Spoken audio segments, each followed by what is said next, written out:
This is a Sports Radio Live podcast covering your world of sports. Bryan Houston's Sports Radio Live. It's weekdays at 3 on 99.3 Talk FM, the talk of East Texas. It's training for the serious athlete, apecgo.com. Joining us now, the Brook Hill baseball coach, Terry Pirtle. Congratulations, Coach. Hey, thanks, Brian. I appreciate you having me on. I like having you on every day like this. We ought to make this a regular thing. So tell me about the ball game today. Well, we jumped out to a 4-0 lead, and then it was 4-1, and then we're cruising along in the 10th and gave up 5 runs. Ouch. Made it 7-6. It became a tight game at that. Our center field. Okay, we're breaking up. Let's see, Casey. Want to try to see if you can call him back, and we'll get him on another cell. Go ahead, Casey. All right, so we'll talk to Coach Pirtle in just a minute. In the meantime, again, they won 11-6, and so we'll try to get him on a nicer cell and clean it up just a bit so we can talk to him rather than try to hear, you know how that goes. Sounded perfectly fine to me. I think you're right. Tiger Woods. Who? In danger of missing his second cut in 2 weeks. I don't like that. I am a fan of Tiger Woods as the golfer Tiger Woods, and this has been said a billion times, but it is a better game with Tiger Woods being a good golfer. Yep. And that's not happening right now. No, it is not. Okay. I think we got Coach Pirtle back on the line now. Hey, Coach, all right, let's pick it up where we were talking about it. Tell me about the ball game this morning. Okay. Got out to a lead, kind of went back to 7-6, went into the bottom of the 6th inning, and our center fielder hit a triple with the bases loaded to extend our lead. And Michael Greeny, who we call Playoff Mikey, he had a great tournament this year at state tournament, had another great one, last year, and he kind of, was a spark for us both days, and we were able to put him away 11-6 today. But they did like to make you sweat today, didn't they? Well, both games this weekend, we had come in with 13 times that we had 10-run people and did it a couple times in the playoffs, and yesterday was tight, and today was another one that we coasted a little bit and let them back in the game and had a little drama, but, I think the experience of being at the state tournament 3 years in a row paid off for us today.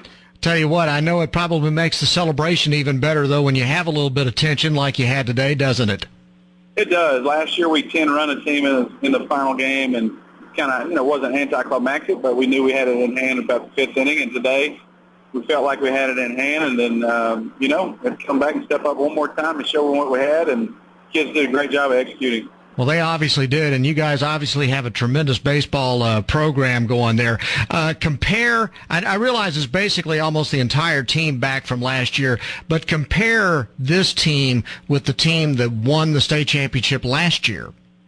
Last year's team had something to prove as far as, we got beat in the finals and had a chip on their shoulder all year long that we're going to finish the deal off. And this year's team carried a chip that, hey, not only are we one of the better teams in private schools, we're one of the better teams in East Texas, and I challenged them with a very tough schedule, 13-1 against public schools this year around East Texas, and some very good teams, and so they took that mantra with them, and I was really, really proud they were able to finish the deal again this year. Well, I know you had to be extremely excited about getting that championship, and I got to ask you, what is it like?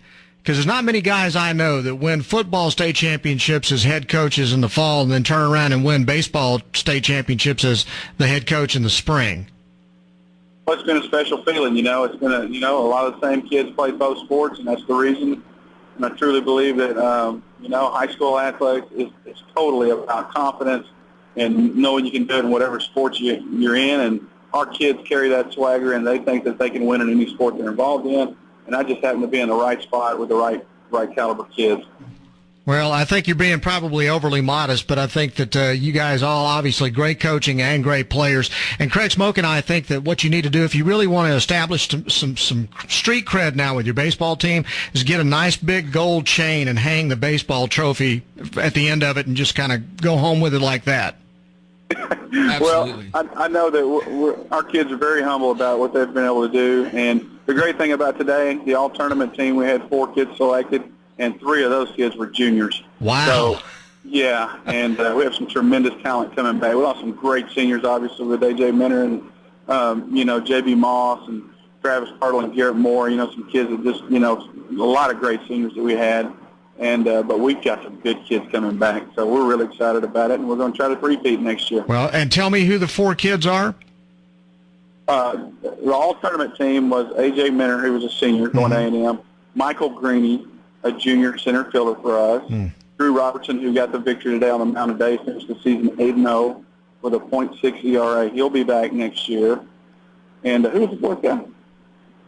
Kendall Kearns, who's our catcher. He hit .555 this year. Wow. And he's a Stanford prospect for baseball, and he'll be returning next year. So we're very excited about it. Well, you should be, and you should be very proud of what your team accomplished today. Coach, thanks very much for coming on with us on short notice, and we do congratulate you guys. Be careful on the way home, and look forward to the celebration. Thanks for all the coverage, Brian. You're doing a great job, man. Thank you very much. Coach Terry Pirtle of the repeating state champions in baseball in Class 3A in TAPS. They won again, beating Amarillo team today, Amarillo San Jacinto. Yes. 11-6. I've got a better idea than the chains. Really? I don't know what kind of car Coach Pirtle drives, but what if he just takes the trophy and puts it as a hood ornament? I like that. I think it would be kind of cool looking. And now he's got 2, so the wife could have one. Or just put them like fins, on the back end. Do that. I mean, it'd be great. Go down the interstate, make it bounce a little bit. I could totally see that. Yes, I could see that being a total Brook Hill car. Yeah, of course. It wouldn't stick out at all. No, never. Congratulations to Brook Hill. That's great stuff. State champions. Anytime you get state champ, and boy, to talk about guys getting major college opportunities there. Mentor going to A&M, a Stanford prospect next year on the team at catcher. I mean, people are seeing what's going on at East Texas, even on the private school level. I don't care where you are in the world. You hear that Stanford's coming to you for athletics, and you know the criteria academically that Stanford asks of you to participate in their athletic programs, and that says it all right there. I mean, that's an amazing thing to have accomplished. Had a good week so far. I got to give credit to ET final score at the state track meet going on down in Austin right now. Hawkins Hunter Fair won the 3200.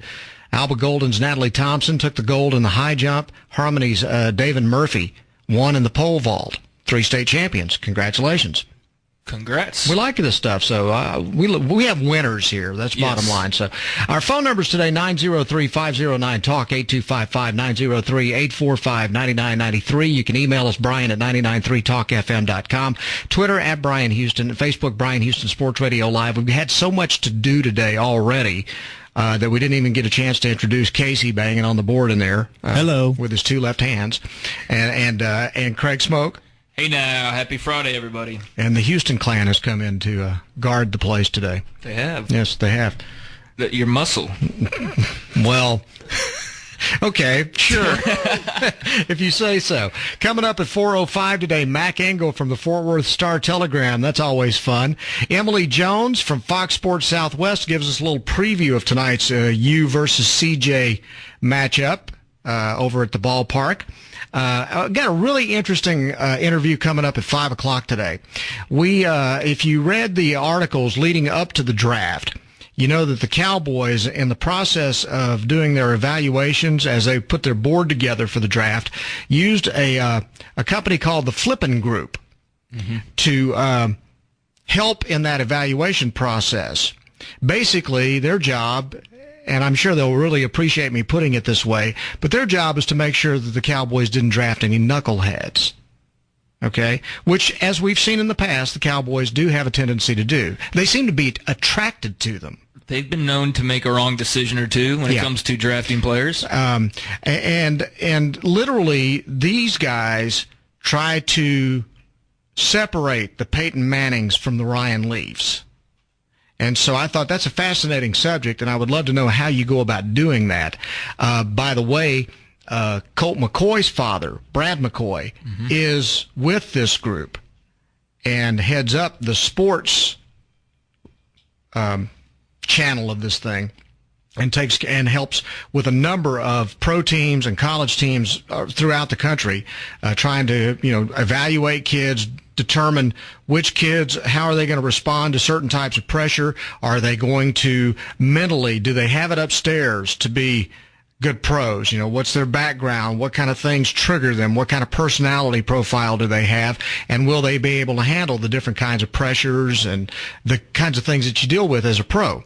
And boy, with the amount of knuckleheads we got out here right now, I mean, just here, I'm telling you, I get up this morning, I'm immediately just start doing a little homework, and, knucklehead of the day, you already have a stiff competition going right now between Beckett in Boston and Andrew Bynum. I mean, it would be a fight to the death. It'd be better than any MMA match you could come up with.